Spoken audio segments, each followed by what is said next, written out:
मां हाणे अर्ज़ु कंदुमि असांजी भेण खे ॿ शब्द तव्हां हिकिड़ो सुहिणो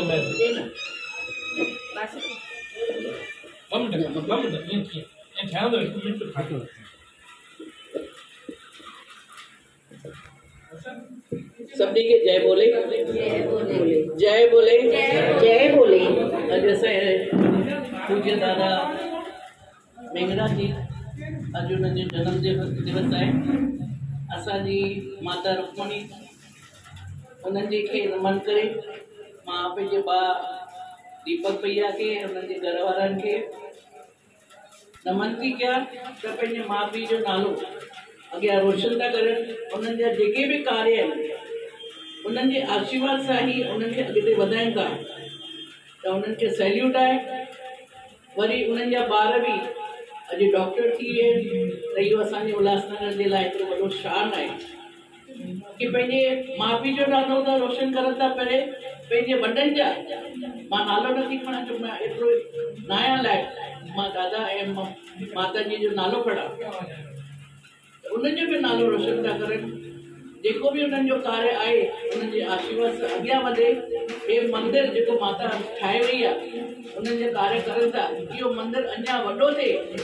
मां इहो ई माता खे चवंदमि त आशीर्वाद करनि इहो वॾो थिए।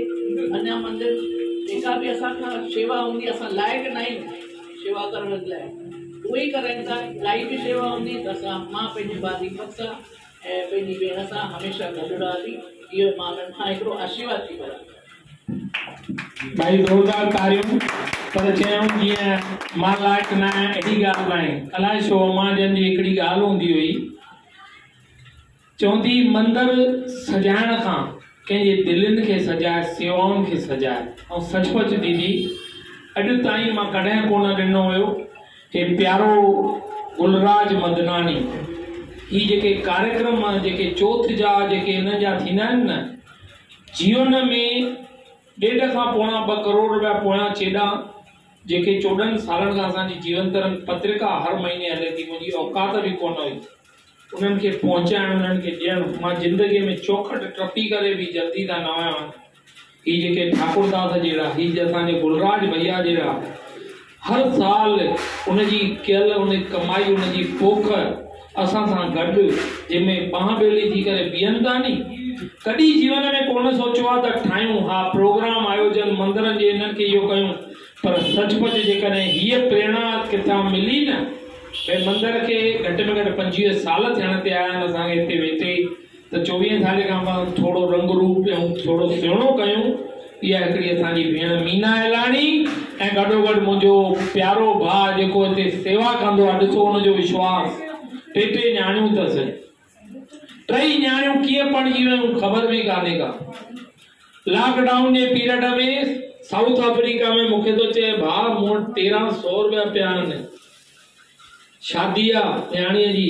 चए मां वेठो आहे यार, छो तो चिंता करे साईं। लॉकडाउन जे पीरियड में साउथ अफ्रीका में न्याणी कीअं पढ़ाई, अॼु बि मोलाई उहो मस्त ॿाहिरि सेवा चांहि जी सेवा वेठो करे थो पियो। ॿुधायो अहिड़नि माण्हुनि प्रेरणा थो ॾे। भई मां भाऊ हिकिड़ी ॻाल्हि चवांव, मूर्तियूं मटायूं हेॾा साल थिया आहिनि, अहिड़ी रहमत।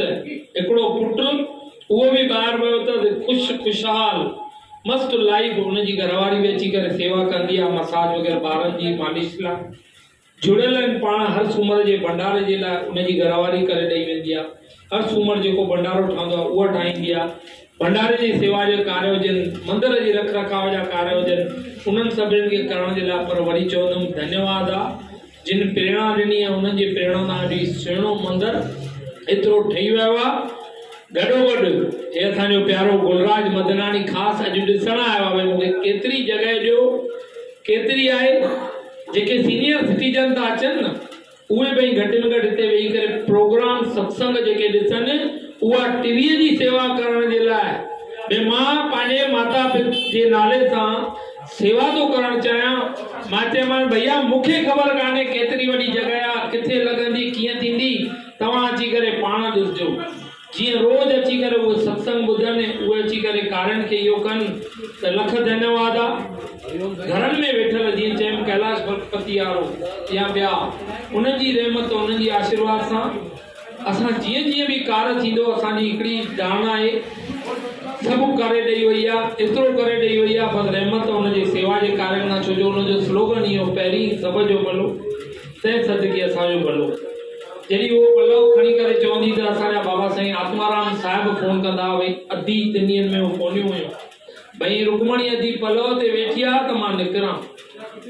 5 नंबर मां उहे निकिरण जे लाइ अधीअ जे पलव जे लाइ भई हिते अची करे मथां बीहनि त पलव पारायूं। चवंदी आशुतोष, तुंहिंजो नालो थी आशुतोष, आंसू पुॼाइण वारो, पंहिंजे नाले